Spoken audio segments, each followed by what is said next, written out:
This is Media Philosophy, exploring the deeper side of shorts, TikToks, all those random videos, because it finally dawned on me why apps like TikTok or YouTube Shorts are so popular, and it's completely different than what other people would think. And it hit me yesterday while trying to figure out what to watch late at night through all the streaming services. And there was just choice after choice after choice. I was overwhelmed because I didn't want to make the wrong choice. If I picked a movie and it's not good, that's my fault. And that's why people love things like TikTok, because they can relinquish control for a little while and let the algorithm take over. Even on something like YouTube, how hard is it to find something to watch? Because first you have to either know exactly what you want or be able to search for it. And we all know how trash YouTube has become at finding results for us. With YouTube Shorts or TikTok, the algorithm just gets to know you. As you watch a certain video, as you interact with it, it'll show you more of that. And I know that's the very foundation of TikTok. But what it actually means for the user is what I think is the most interesting. Just think how many choices a person makes in a single day. What to wear, what to eat for breakfast, what route to take to work, what they should get for lunch, should they pack lunch, are they gonna go out after work, should I buy Coke or Pepsi, chicken or beef. Decisions, decisions, decisions, and people actually get what's known as decision fatigue. And it's funny how something that's supposed to be relaxing, like streaming, becomes just another task, becomes another situation where you have to become the decider, the person who either chooses right or chooses wrong. And that's why bingeable series are so nice, because you can just flip it on and keep it on. Movies are more risky. Not only do you have to pay attention to know what's going on, but after 90 minutes, 2 hours, you're gonna have to pick another one. And it could be kind of what some of the beauty of cable television was. When people look back with those rose-colored glasses, one of those things that they might not realize, this was a time before they were in charge. You would have, 75 channels to pick from? Because your options were so limited, you just had to be happy with what you had. And not only that, just like TikTok, sometimes you stumble upon something that you might not have thought of otherwise. With streaming, unless you make a conscious effort to go outside your comfort zone, you might just keep watching the same shows, the same movies, or the same type of shows, the same type of movies. But I remember there being even movies growing up where I don't think I've ever watched them completely through to completion, but I've seen enough of them enough of it in parts that I have seen the movie, basically. I'm kind of surprised more streaming services don't have some sort of random option. I'm going to add a disclaimer real quick and say I don't engage in TikTok, YouTube Shorts.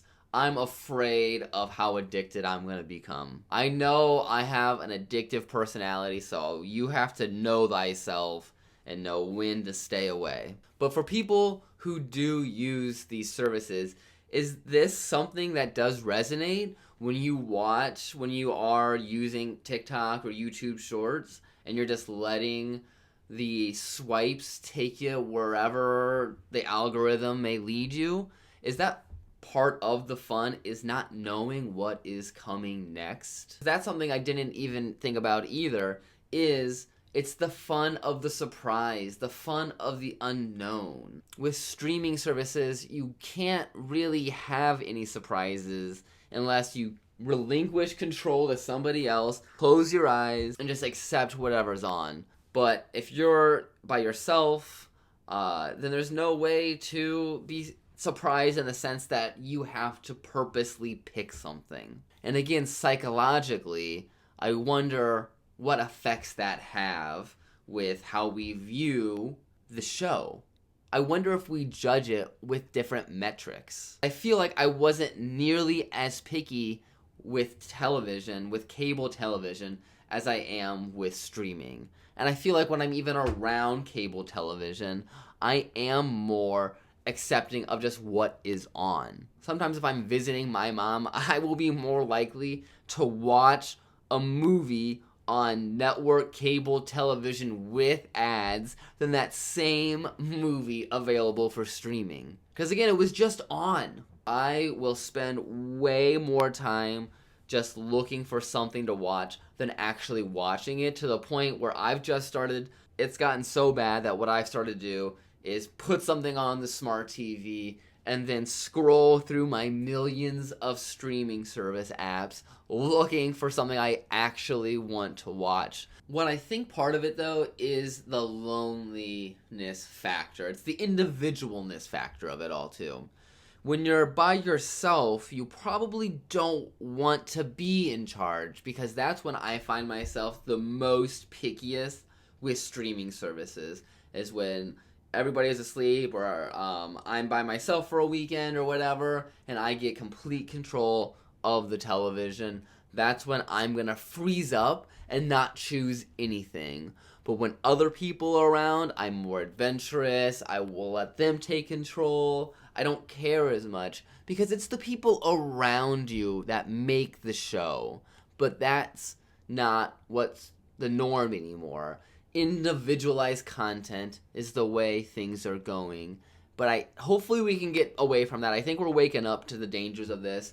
But either way, when you do want to engage in individualized content, because there's a time and place for everything, that's when things like YouTube Shorts or TikTok can probably be the most gratifying, because you can disengage by yourself and just doom scroll and laugh and learn, or whatever emotions that those 60-second vertical videos elicit within you. And yes, I know that you can post longer videos on both TikTok and YouTube Shorts.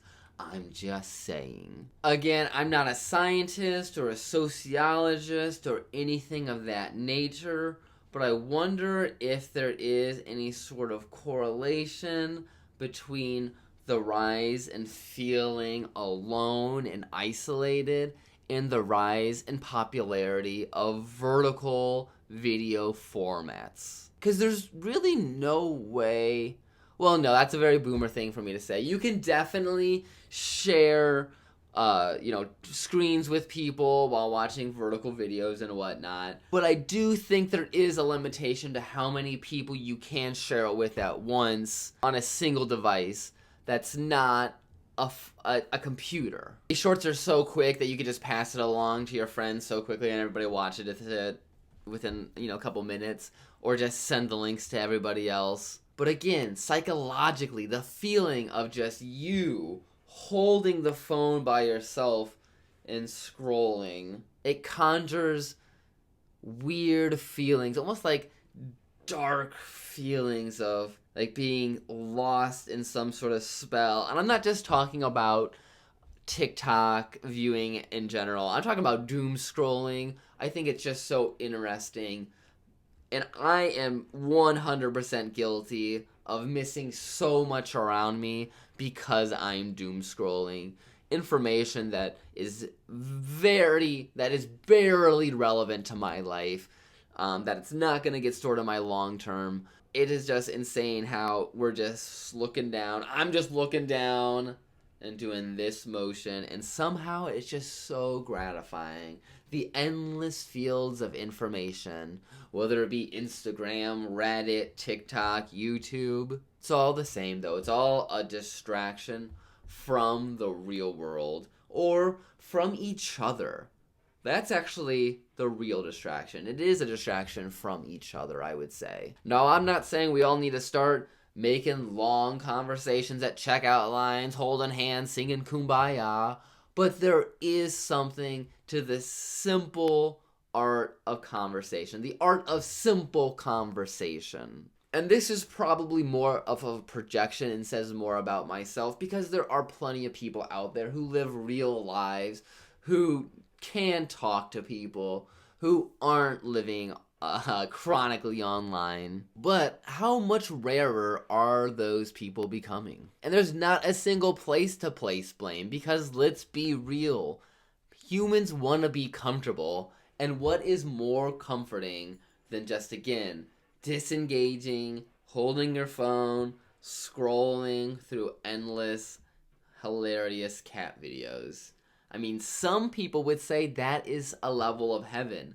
Maybe the Matrix, the agents in the Matrix finally figured out how to pacify humans so they can harvest their energy. It's sort of that bread and circus, but it's like you didn't even need to try that hard for this circus. Because it's crazy how even unsatisfied you can feel sometimes doom scrolling and just being glued to your phone. Even when feeling that feeling, it's so hard to just put your phone down and completely walk away. Some people call it the whole dopamine detox, but I think it really just speaks to how powerful comfort is. Because, again, even how miserable some people are, the fact that they can scroll on their phone, watch shows on Netflix, eat just good enough food is enough to pacify them till the next day. So is it really tech companies exploiting human nature, or just the natural evolution of humans seeking out that comfort? From fire to being indoors, to cooking, to just bread in general, to radio shows, to television shows, to streaming services, to social media, and soon probably to VR. Humanity's quest just to try to find perfection. But I think the more artificial we go, the more foreign of a reaction we're going to experience. I think a lot of people already have that sort of negative reaction to being chronically online, and I think there's only going to be a greater negative reaction as more immersive technology gets introduced. It's just there has to be dark with light. Every light's going to cast a shadow. So it's not really the tech company's fault for exploiting people's comfort, but they don't have to engage in so many dirty tricks. I think that's where it crosses the line, is when they hire these psychologists to make the perfect shade, to give them the perfect shade of blue, or the exact right pitch for the notification bell. I think that's where people have an issue, is that they're designed to be addictive. They're already addictive is the issue. All the subtle bells and whistles that users may not even think about, or maybe think that doesn't affect them at all, but has a crazy psychological effect. And it's really the sum of its parts that make it so dangerous. And I'm talking about danger on the level of it just being addictive and can lead people down, that chronically online life, which can be so dissatisfying. Because let's face it, what we see online is not real. Sure, people talk about a lot of the issues that are real online, but let's face it, the people online aren't real. What they're actually saying aren't real. The situations, a lot of the times, the stories they tell aren't real. I don't even know how we got into these topics, honestly. Because what I meant to talk about was just how addictive TikTok is and YouTube Shorts. And it really does come down to just people wanting to be comfortable and people wanting to just turn their brain off. Because that is probably the ultimate level of comfort, is when you don't have to be in survival mode. Humans have been making 1 million decisions a day since the dawn of time.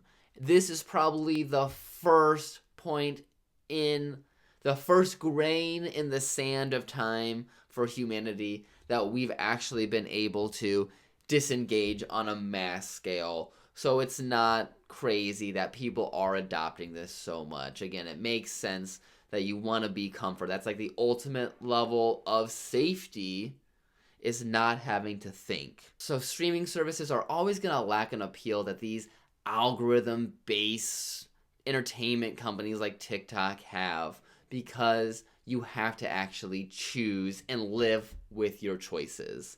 This is Media Philosophy, exploring the deeper side of entertainment.